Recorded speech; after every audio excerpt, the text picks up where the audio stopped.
It really is a very special pleasure and a privilege to join you all here today at this special commissioning of this great edifice. Two important ideas converge here today.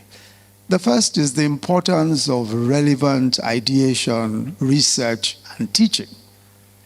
And the second is the power of philanthropy, especially in supporting development ideas.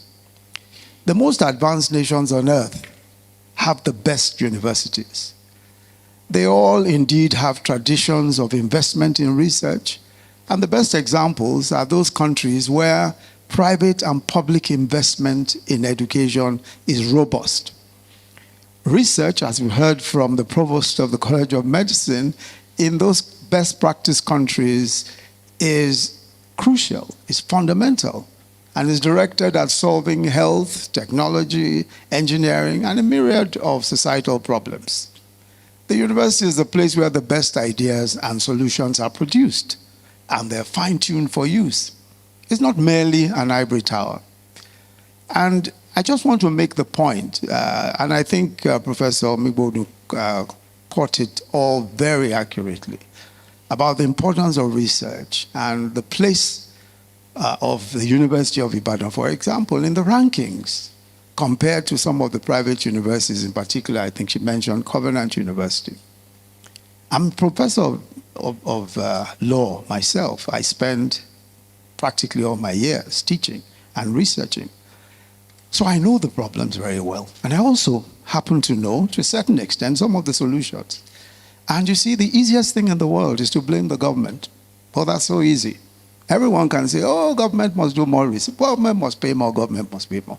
The government already pays 2/3 of its budget on personnel, 2/3. So the best universities in the world, and some of the universities that you've been to, I'm sure that you've seen, are universities where there is aggressive fundraising. Aggressive fundraising. A whole department in many of the best universities, Harvard, Yale, Oxford, Cambridge, all the best universities, have very aggressive departments solely committed to marketing the university and fundraising. Solely committed. For example, I went to University of Lagos, so that's my alma mater. But I also went to the London School of Economics. That's the University of London.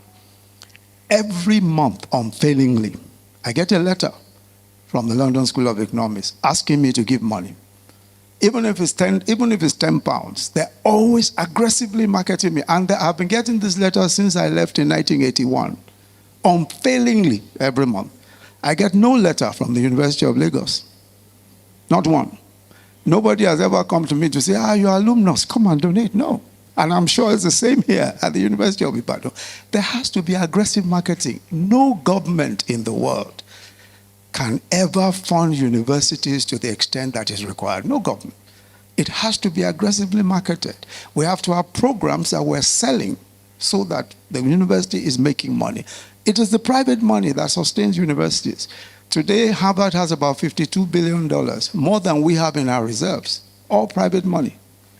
All private money. So we must aggressively. If Professor Atimo didn't go to Sir KENSINGTON ADEBUTU, we won't be sitting here. As aggressive marketing, he had to go and talk. That's how it's done. So let us look at what can be done to aggressively market. This is the premier university in the country, the first university in the country. It shouldn't have problems with funding. It should not. There's enough money out there. There's enough money out there, and you can be aggressive about getting this money. The Department of Nutrition and Dietetics is an important one. And this is because of the great challenges we have in human nutrition today. I have, for the past 3 years, and I think the point has been made, taken a very active interest in nutrition as chair of the Nutrition Council of Nigeria. And the issues are grave.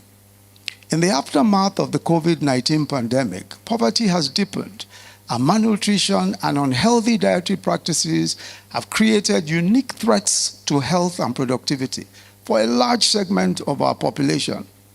A large number of children are undernourished or malnourished, And malnutrition and food insecurity has just made it harder for children to learn and to gain the skills and knowledge that is required to succeed in the workplace.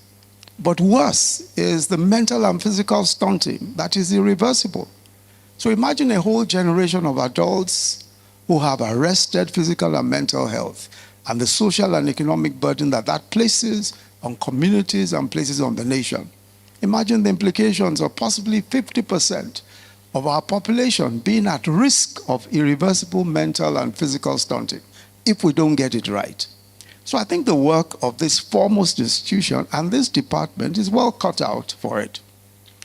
We now have to hone in research, and I think that a lot is being done already. I've looked up quite a bit of the research that, that this department in particular is doing. And I think we need to hone in the research on public health nutrition and agricultural linkages, and we must pay attention to food fortification.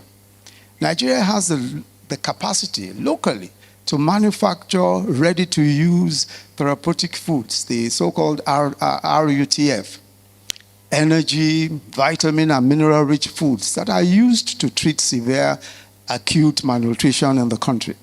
We also have the potential to produce enough of that RUTF for the whole of Africa. And the projections are that the price of ready-to-use therapeutic foods is going to increase. That's a projection. That with all the food chain problems we have all over the world, these prices are going to increase. So there's a big market there. There's a big economic opportunity there. And there are big research opportunities as well. We must research the cheaper options and formulas. I'm aware that the department has played a pivotal role in the National Food Consumption and Micronutrient Survey and is a center of excellence for food composition in Nigeria. We must now engage with the government and the public sector so that relevant research must benefit our people. That engagement is so crucial. I found, for example, working on the Nutrition Council, that there isn't enough engagement with the universities. I think it's only the Ahmadu Bello University that has representation today on the Nutrition Council. Now, this is the foremost department, so this department ought to have representation. And a lot of the research that is being done, there has to be synergy with the public, with public institutions, with the government, and all that, because it's the government that can really use this research. We're doing, there's a lot of money being spent on nutrition. We're now creating in every federal ministry, there must be a department of nutrition. So opportunities are being created every day, and these opportunities must be taken by those whose scholarship and whose hard work has created the ideas around nutrition.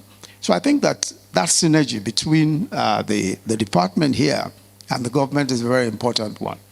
Fortunately also, many of our food manufacturing partners, such as Dangote, BUA, and Honeywell, are already doing interesting work on food fortification. Perhaps they too should be approached for funding research here. I know that the Canadians do some funding of research here in the department, but there are many of these food companies, Dangote, BUA, who have resources, who were engaging as a government, and who can also fund research if they're approached and if they're aggressively followed up. They'll give the resources.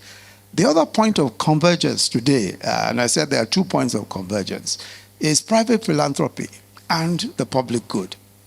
Again, the most advanced nations on earth, especially liberal democracies, have traditions of private philanthropy contributing massively to the development of universities and research.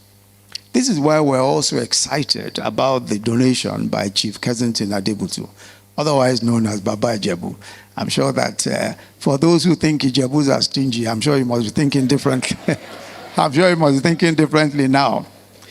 Chief ADEBUTU is one of the most prominent philanthropists in Nigeria. And although he tends to be relatively quiet about his giving, but I know that he's also someone who is so cerebral and well-educated himself that in my conversations with him, you can tell that his concerns are about national development, about education, about public health care, human capital development. Those are the kinds of issues that concern him. And I know that this sort of support for education is exactly what he loves to do.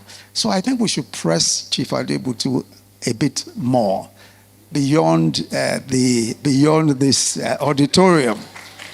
We should have in this department a Chief KENSINGTON ADEBUTU research grant for human nutrition and dietetics. We should have.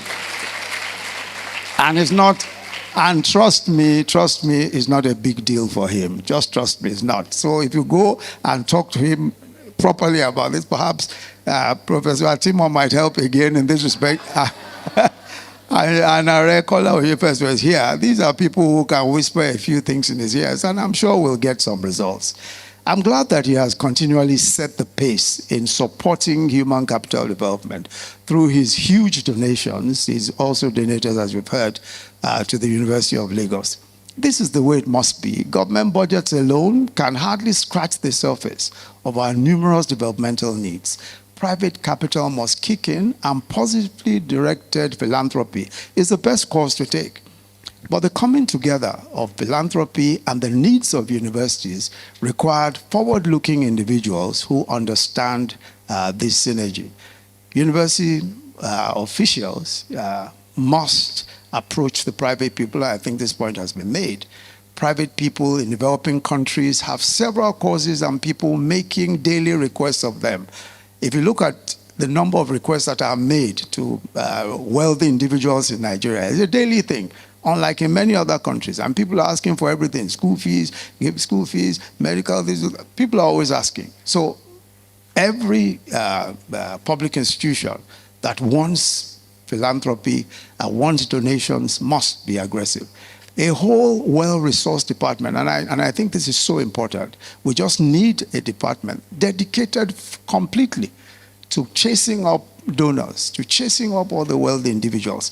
And you know, the good thing is that for every donation that is made, every donation that's made to causes such as this, to social causes, there can also be a tax benefit for the donor. And this is something that we've worked out. We have, for example, the tax credit scheme, which many big donors have taken advantage of, a road tax credit scheme. So if a donor decides, for example, say Dangote decides to build a road, and they've done this many times. If they build a road, they get a tax credit for it. And they'll build a road in a place that makes sense for them, close to their factories and things like that. So we can encourage philanthropy, by ensuring that we target the philanthropy and our requests to the tax to causes that are tax deductible for the donors, just to make it much more attractive to the donors themselves. But for taking and maintaining the initiative, we must commend the efforts again of Professor Atimo, who pioneered the request to Chief ADEBUTU. And as we've heard, this was as far back as 2012. And Dr. Thomas Adepoju, who I think it was in 2018, who followed up this request, presented a plan and design to Chief ADEBUTU and showed the donor the initial costs and all that. So again, let me, on behalf of the visitor to this university, President Muhammadu Buhari, thank the patriotic and forward-looking philanthropist, Chief KENSINGTON ADEBUTU, for the wonderful support given to the University of Ibadan's Department of Nutrition and Dietetics. It is my special privilege and pleasure to officially then commission the KAAF auditorium of the Department of Human Nutrition and Dietetics for the use of the students and staff of the department and the benefit of the Nigerian people and to the glory of the Almighty God. Thank you.